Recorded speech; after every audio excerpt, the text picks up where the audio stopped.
మాత్రే నమః. నా ఛానల్ని మీరందరూ ఇంతగా ఆదరిస్తున్నందుకు చాలా ధన్యవాదములు. నేను ఆదిశంకరులు శ్రీచక్రం ఎలా ఆవిర్భవించింది, శంకరులకు మధుర మీనాక్షికి మధ్య జరిగిన సంభాషణ ద్వితీయ భాగం చెప్పాను. ఇప్పుడు తృతీయ భాగం మనం తెలుసుకుందాం.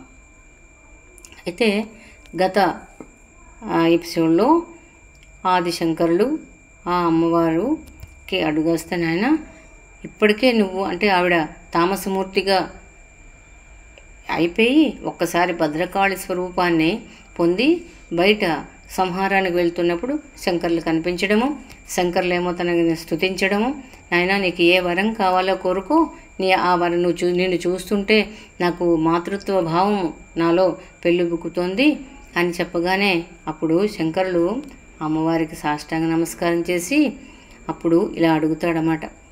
అమ్మా, బాల్యంలో తెలిసి తెలియని వయసులోనే నేను సన్యసించాను తల్లి. నా పేరు శంకరుడు. ఈ దేశమంతా తిరుగుతూ ఉంటాను, వేదాంతాలకు భాష్యాలు రాస్తూ ఉంటాను. ఇన్ని సంవత్సరాలు అలాగే గడిచిపోయమ్మా. ఈ బాల్యావస్థ దాటిపోయింది, యవ్వనం వచ్చేసింది. అమ్మా, ఇది కూడా ఎంతకాలం తల్లి, కానీ నా హృదయంలో నా బాల్య కోరిక ఒకటి మిగిలిపోయింది. అది నన్ను అలా అప్పుడప్పుడు అలా శల్యంలా బాధిస్తూనే ఉంటుంది అన్నాడు వినమ్రంగా అమ్మకి నమస్కారం చేస్తూ శంకరుడు. ముల్లోకి జనని ఆవిడ ముగ్ధ మనోహరంగా నవ్వింది.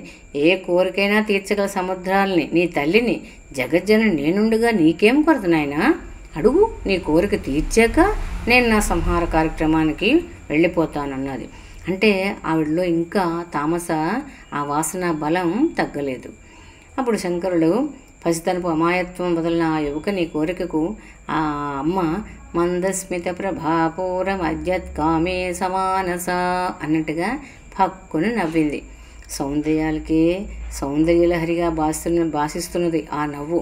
అమ్మా, నాతో పాచికలాడతావా అని పసిపిల్లాడిలాగా శంకరులు అడిగాడన్నమాట బాలశంకరులు అమ్మవారిని.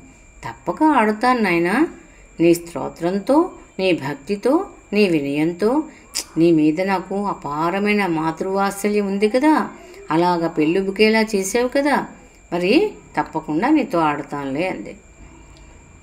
అప్పుడు మళ్ళీ అమ్మవారు, మరి ఆట అన్నాక పందెమంటూ ఉండాలిగా, నీకు తెలుసో లేదో పశుపతితో ఆడేటప్పుడు నేను ఒక నిబంధన పెడతాను. నేను ఓడిపోతే ఆయన ఆజ్ఞ మేరకు 1 సంవత్సరం కాలం నడుచుకుంటూ ఉంటాను. నేను ఎప్పుడూ ఓడిపోలేదనుకో, ఈశ్వరుడు ఓడిపోతే నేను వేసే ప్రశ్నలకు వివరంగా విసుక్కోకుండా ఆయన సమాధానం చెప్పాలి. ఆ ప్రశ్నలు లౌకికమైనవి కావు, ఎన్నో వేదాంత రహస్యాలు ప్రాణికోటికి సులభతరం కావాలన్న పరోపకారంతోనే నేను ప్రశ్నిస్తాను. అట్లా ఏర్పడినవే ఎన్నో దేవీ దేవతా స్తోత్రాలు, కవచాలు, దండకాలు, అష్టోత్రాలు, సహస్రనామ స్తోత్రాలు అని చెప్పింది అమ్మవారు. మళ్ళీ అయితే మరి నీ పందెం ఏమిటి నాయనా అని అడిగింది. ఆమెలో పశుపతిని పాచికలాడటం ఓడించే తన నైపుణ్యం తాలూకా, అంటే నేను ఆ పరమేశ్వరుణ్ణి నేను ఓడించాను కదా, ఈ పిల్లాడేమోలే నేను తప్పగా గెలుస్తానన్న భావము కలుగుతోందన్నమాట. శంకరుడు ఒకసారి ఇదంతా గమనిస్తున్నాడు. ఎవరు? సుందరేశ్వరుడు. కొంచెం మనసులోనే కొంచెం నవ్వుకున్నట్ట. ఆమె గెలిపోయేంటి, ఓటమి ఎవరి కోసం, ఇదంతా లోక కళ్యాణం కోసమే కదా అనుకుని ఒక మౌన ముద్రలో ఉన్న సుందరేశ్వరుని జటాభాగం నుండి ఒక చిన్న మెరుపు కాంతి కిరణము ఆదిశంకరులో ప్రవేశించిందిట. కానీ తల్లి అది గమనించలేదు. అప్పుడు ఆదిశంకరుల శరీరము, హృదయము క్షణకాలం ఒక అలౌకిక దివ్యానుభూతికి లోనైందిట. శివ, పరమశివ, తల్లితో ఆడే ఆటలో పందెంగా ఏమి కోరాలో వాక్కు ప్రసాదించు సుందరేశ్వర అని మనసులోనే ఒకసారి సుందరేశ్వరుని స్మరించుకున్నట్ట. అది భావనారూపంగా పరమశివుని నుండి అందింది. పందెం ఏమిటి నాయనా అని మళ్ళీ అడిగింది అమ్మవారు.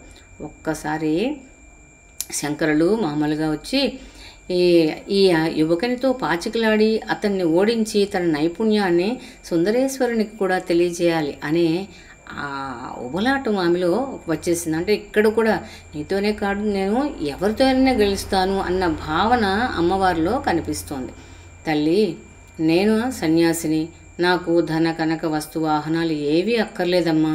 ఒక్క వాగ్దానాన్ని పందెపు పణంగా నేను పెడితే నీకు అభ్యంతరమా తల్లి అన్నాడు శంకరాచార్య. తప్పకుండా, నీ వాగ్దానం ఏమిటో చెప్పేశాయి అన్నది వాత్సల్యం నిండిన చిరునవ్వుతో జగన్మాత. బహుశా మరింత కవితాశక్తి ప్రసాదించమని, అది మహారాజులు మెచ్చి కోరిక తీర్చగలవాడే అవుతాడని ఊహించుకున్నది. అప్పుడు శంకరుడు, తల్లి నీవు కరుణామయివి, నీవు తామస శక్తివే ఈ సంహార కార్యక్రమం చేయడం నాకు చాలా బాధగా ఉందమ్మా. ఆటలో నీవు ఓడిపోతే ఈ సంహార కార్యక్రమం ఆపేసి అందరినీ కాపాడాలి. ఒకవేళ నేనే ఓడిపోతే మొదటగా నేనే నీకు ఆహారం అవుతాను తల్లి అని దృఢ నిశ్చయంతో శంకరులు అన్నారు. అప్పుడు జగన్మాత శంకరుల వైపు చూస్తూ, ఈ బాలుడు నాకే ఇచ్చేస్తున్నాడా అనుకుని, నిన్ను నేను ముందు కబళించాలా, సరేలే అనుకుని అతని వైపు ఒక ప్రేమగా శంకరుల వైపు చూసిందిట. చూద్దాం తర్వాత ఎపిసోడ్లో ఇద్దరు ఆ పందెంలో ఎవరు గెలుస్తారా, ఎవరు ఓడుతారా. ఈ శంకరులు ఒకవేళ ఓడిపోతే ఆవిడకి ఆహారంగా అవుతాడా అనేది మనం చక్కగా తర్వాత ఎపిసోడ్లో తెలుసుకుందాం. చాలా అద్భుతమైన ఇదండి. చాలా ఎన్నో జన్మల పుణ్యఫలం ఉంటే కానీ మనం ఇది వినలేము, ఎవరిని చెప్పలేము. అలాంటి అద్భుతమైన ఈ శ్రీచక్ర ఆవిర్భావం గురించి మీరు విని మీకు నచ్చితే 10 మందికి లైక్ చేయండి, 10 మందికి షేర్ చేయండి, లైక్ చేయండి. కొత్త వాళ్ళైతే సబ్స్క్రైబ్ చేసి మీ వాల్యుబుల్ కామెంట్స్ కూడా నాకు పెట్టండి.